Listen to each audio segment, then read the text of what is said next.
عزیز تلاوت کر رہے تھے اور میں راستے میں تھا تو وہ آیت کریمہ سنی تو ذہن میں کچھ باتیں آ گئیں۔ اس کی روشنی میں عرض کرتا ہوں، اعوذ باللہ من الشیطان الرجیم، ومن یشاقق الرسول من بعد ما تبین له الهدى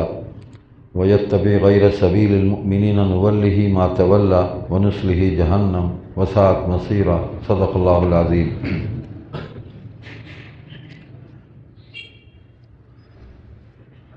جیسے صبح ابتدائی گفتگو میں عرض کیا تھا کہ فتنے تو ہمیشہ قائم رہے ہیں اور وہ ہمارے ایمانوں کے لیے آزمائش ہیں، آج بھی موجود ہیں اور آئندہ بھی رہیں گے۔ لیکن ایک بات حضرت مولانا سید محمد یوسف بنوری رحمۃ اللہ علیہ نے اپنے ایک مضمون میں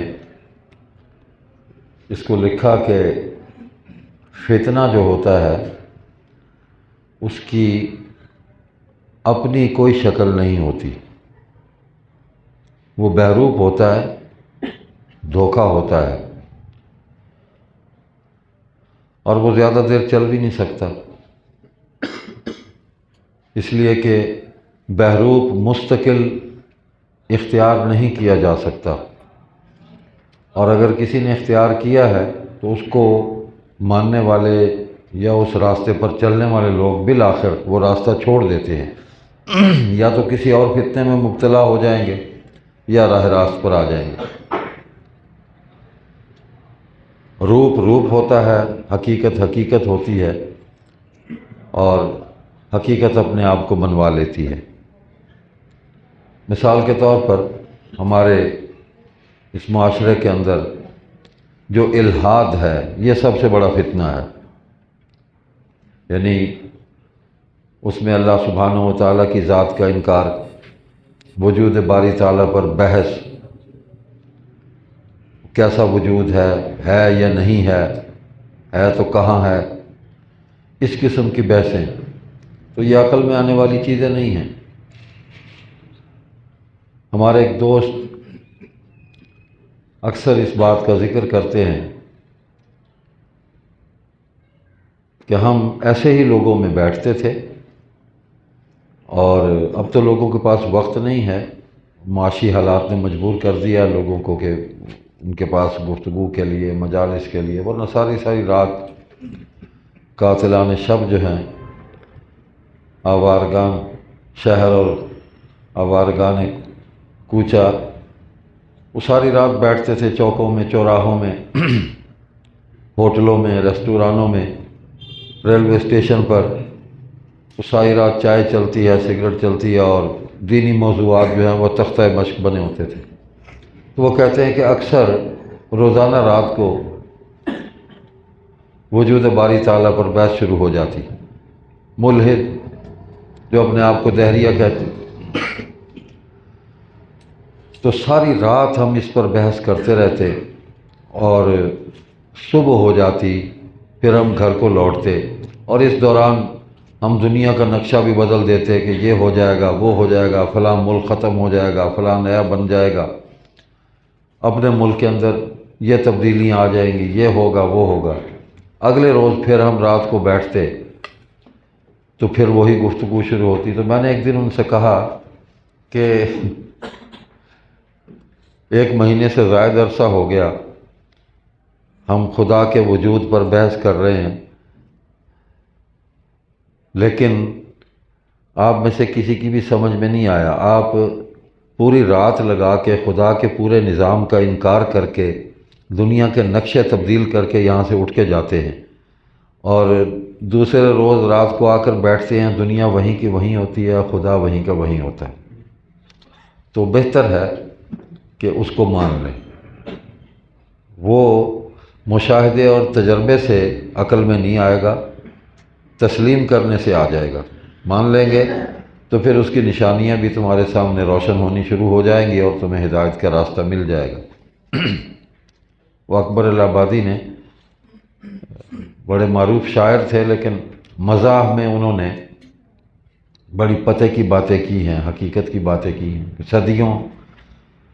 فلاسفہ کی چنین و چنا رہی، صدیوں فلاسفہ کی چنین و چنا رہی، لیکن خدا کی بات جہاں تھی وہیں رہی۔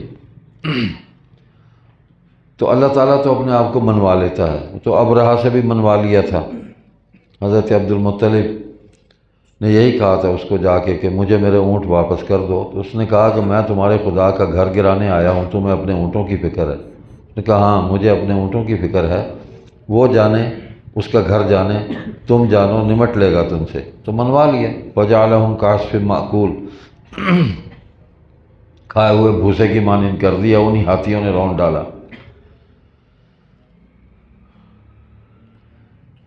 دین کے نام پر فتنے اٹھتے ہیں،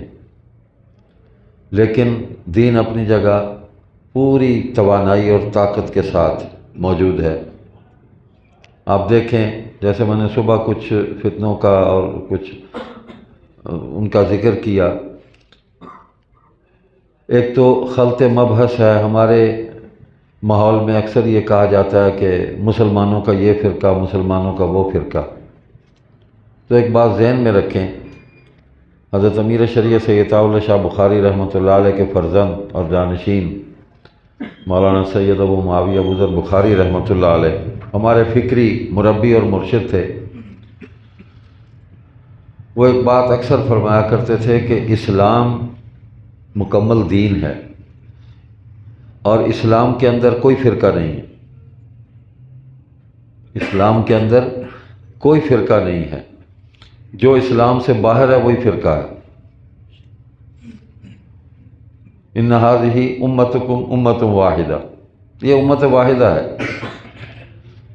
انما المؤمنون اخوہ، تمام مومن مسلمان جو ہیں وہ بھائی ہیں آپس میں۔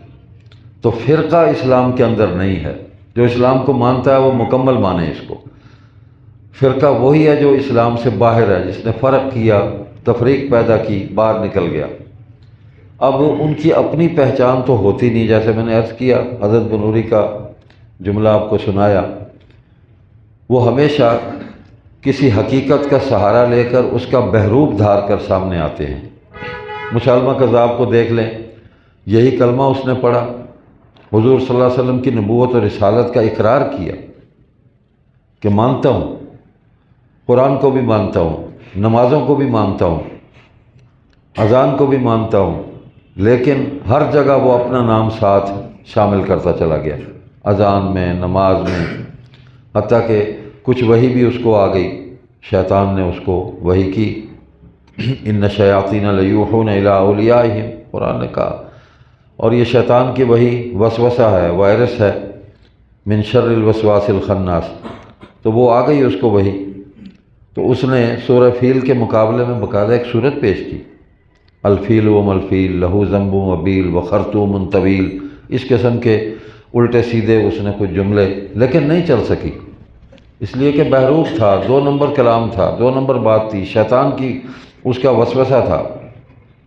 چلا تو قرآن ہی چلا اور آج تک چل رہا ہے اور قیامت تک چلے گا، تو قیامت کے بعد بھی چلے گا کہ حافظ اس کو پڑھتا ہوا جنت میں داخل ہوگا۔ تو قرآن تو اللہ کے اندر سے نکلا ہوا کلام ہے، اس کو فنا ہے ہی نہیں۔ تو اسی طرح آپ دیکھیں کہ اسماعیلیہ، یہ فرقے ہیں، سب فرقے ہیں جو اسلام سے باہر ہیں، انہوں نے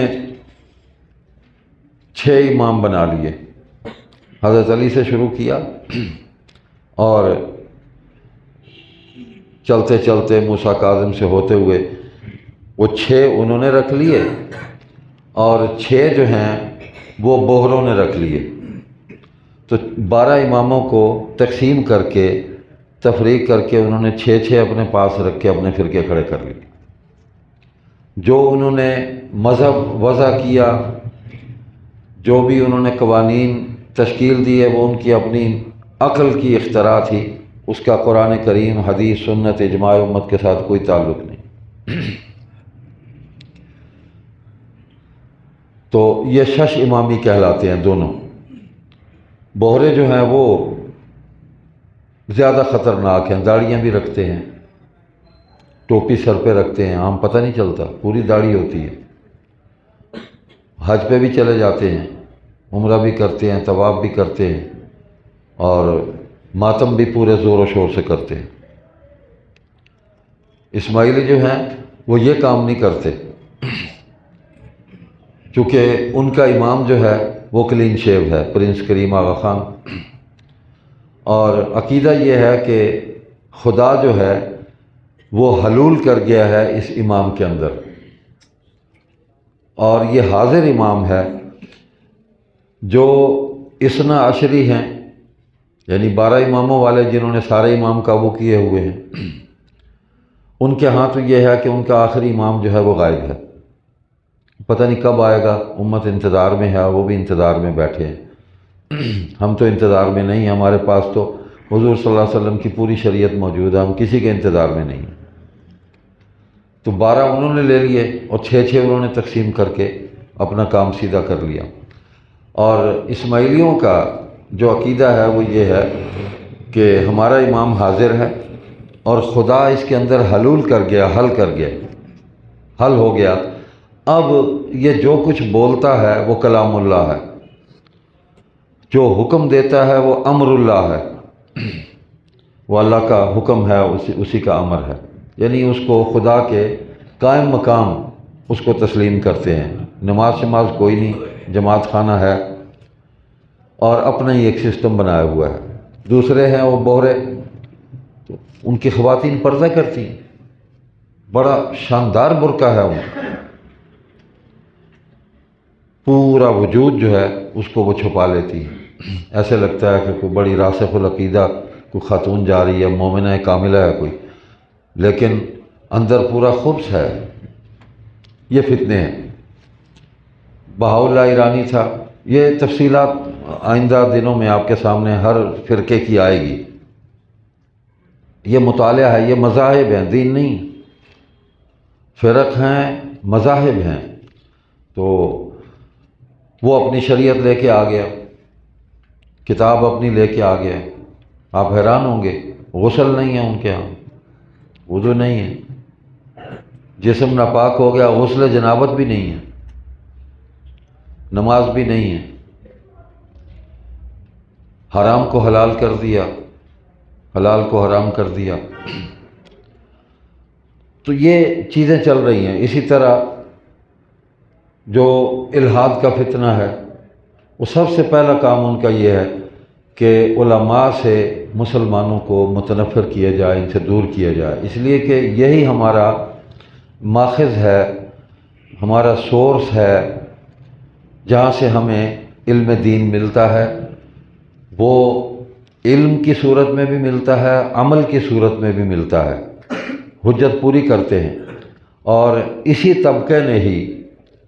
دین کو اپنی استطاعت کے مطابق معاشرے کے اندر اس کو زندہ رکھا ہے، اس کی تعلیم کو بھی، تربیت کو بھی، تزکیے کو بھی، مختلف شعبے ہیں، اس کو زندہ رکھا ہے۔ تو ان سے دور کیا جائے، ان کو بدنام کیا جائے۔ تو اپنے آپ کو دہریہ کہتے ہیں۔ تو ایک دہریے سے گفتگو ہوئی، میں نے ان سے عرض کیا کہ آپ دہر کو مانتے ہیں، یعنی زمانے کو خدا، وہ کہتے ہیں زمانہ یہ سب کچھ بس زمانہ ہی خدا ہے، یہ بھی تو مذہب ہے، تم کہتے ہو کہ ہم مذہب کو نہیں مانتے، تو یہ بھی تو مذہب ہے کہ آپ زمانے کو مان رہے ہیں، اور عقیدہ یہ ہے کہ یہ دنیا خود بخود معرض وجود میں آ گئی۔ ایک دھماکہ ہوا، ایک ایکسیڈنٹ ہوا، کچھ چیزیں ٹکرائیں آپس میں، اس بلاسٹ کی صورت میں یہ پہاڑ بن گئے، زمین بن گئی، دریا بن گئے، اور اس میں سے درخت نکل آئے، اور مطلب یہ مخلوقات پیدا ہونی شروع ہو گئی، یہ سب خود بخود ہو گیا۔ اور انجام یہ ہے کہ ایک دن یہ سب کچھ پھر دوبارہ ایک سرکل ہے جو چل رہا ہے، ایک دائرہ ہے، گھوم رہا ہے وہ، کہ یہ ساری چیزیں پھر ٹکرا جائیں گی اور یہ دنیا ختم ہو جائے گی۔ تو بڑا ہی کمزور قسم کا یہ نظریہ۔ میں نے کہا کہ ہم نے تو اپنے نبی صلی اللہ علیہ وسلم کی جو حدیث پڑھی ہے اس میں تو یہ ہے، حدیث قدسی ہے، اللہ پاک نے فرمایا انا الدہر، لا تسبوا الدہر، میں خود زمانہ ہوں، زمانے کو برا نہ کہو، تو میرے امر سے، میرے حکم سے، وعلیکم السلام ورحمۃ اللہ، یہ کائنات جو ہے معرض وجود میں آئی ہے اور پورا زمانہ میرے ہی حکم سے متحرک ہے، اس میں مخلوقات ہیں۔ میں نے ان سے کہا کہ آپ اپنے وجود میں غور کر لیں، آپ خود کیوں نہیں پیدا ہو گئے؟ آپ اپنی مرضی سے پیدا ہو جاتے تو اللہ نے آپ کو پیدا کیا نا، آپ کے ماں باپ کا جوڑا بنایا انہوں نے، تو اسی جوڑے میں سے ہی آپ نکلے ہیں، اور جو تخلیق کا عمل ہمیں ہمارے اللہ نے بتایا قرآن کریم میں، اس کے علاوہ کوئی دوسرا نہیں ہے۔ بس میں گفتگو کو سمیٹتا ہوں، ایک بات سنانی ہے آپ کو۔ ہمارے ماضی قریب کے بہت بڑے مفکر ہندوستان میں گزرے ہیں، حضرت مولانا سید ابو الحسن علی ندوی رحمۃ اللہ علیہ، بڑا کام کیا انہوں نے، تحریری کام ان کا پوری دنیا کے اندر پہنچا ان کا کام۔ اللہ پاک نے دین کی بڑی خدمت لی ہے ان سے۔ دو آدمی تھے، جوڑی تھی یہ، سید ابو الحسن علی ندوی اور مولانا منظور احمد نعمانی۔ تو اتنا تحریری کام ہے، علی میاں کا تو بہت زیادہ کام ہے، جدید تہذیب کا مطالعہ، مذاہب کا مطالعہ، تقابلی مطالعہ، اور اس پر پھر انہوں نے دین کی روشنی میں امت کی رہنمائی کی ہے۔ بنیادی طور پر عربی میں انہوں نے چیزیں لکھی زیادہ، ان کے پھر تراجم ہوئے، قادیانیت پر بھی ان کی کتاب موجود ہے۔ تو میں ان کا ایک قول پڑھ رہا تھا، وہی سنانا ہے آپ کو۔ ماشاءاللہ جو فارغ ہو گئے، آپ دورہ حدیث کر لیا، تو یہ تعلیم مکمل نہیں ہوئی، تعلیم شروع آپ کی اب ہوئی ہے، اس لیے کہ جو پڑھا ہے اب آپ اس کو لے کر جب معاشرے میں نکلیں گے تو آپ کو ہر قدم پر کسی نہ کسی فتنے سے سامنا ہوگا آپ کا۔ تو ابھی بہت کچھ پڑھنا ہے، آپ نے بہت کچھ سیکھنا ہے، بہت کچھ دیکھنا ہے۔ تو علی میاں رحمۃ اللہ علیہ نے یہ بات لکھی کہ میں نے بہت مطالعہ کیا، بہت مطالعہ کیا، اور میں نے تقابلی مطالعہ کیا، مختلف مذاہب کو میں نے پڑھا، اور دل کے اندر عجیب و غریب نئی نئی باتیں آتی تھیں، ذہن میں ایسے ایسے خیالات آئے، بڑے عالی شان خیالات آتے تھے کہ یہ بات جو ہے اس کو یوں ہونا چاہیے، اس کو یوں ہونا چاہیے۔ لیکن اس فرمایا کہ جتنا میں نے پڑھا ہے شاید ہی کسی نے پڑھا ہو،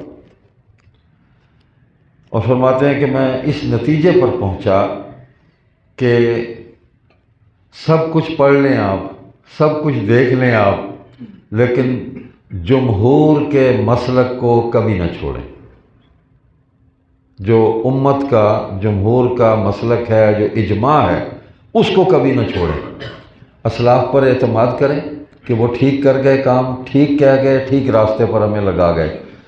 اور اگر ان کو چھوڑ کے آپ اپنی سوچ کے مطابق چلیں گے،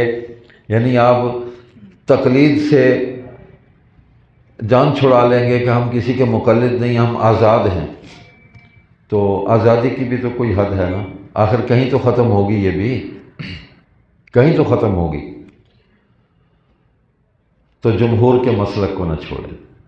تو پھر تو سلامتی ہے، ورنہ ایسے ایسے خیالات شیطان جو ہے وہ دل و دماغ میں ڈالے گا کہ آپ ہر قدم پر گمراہی کے گڑھے میں گرتے چلے جائیں گے۔ اب آزادی کی بات ہے، دنیا میں ایسے ممالک ہیں کہ سال کے بعد ان کی ایک وہ مارچ ہوتا ہے ان کا، وہ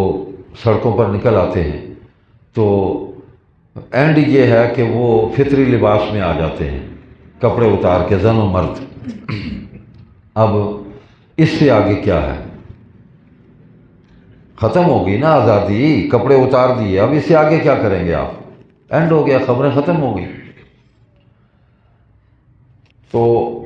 اپنے اسلاف کے ساتھ جڑے رہیں اور اجماع امت کو کبھی نہ چھوڑیں، ان سارے فتنوں کا مطالعہ کریں،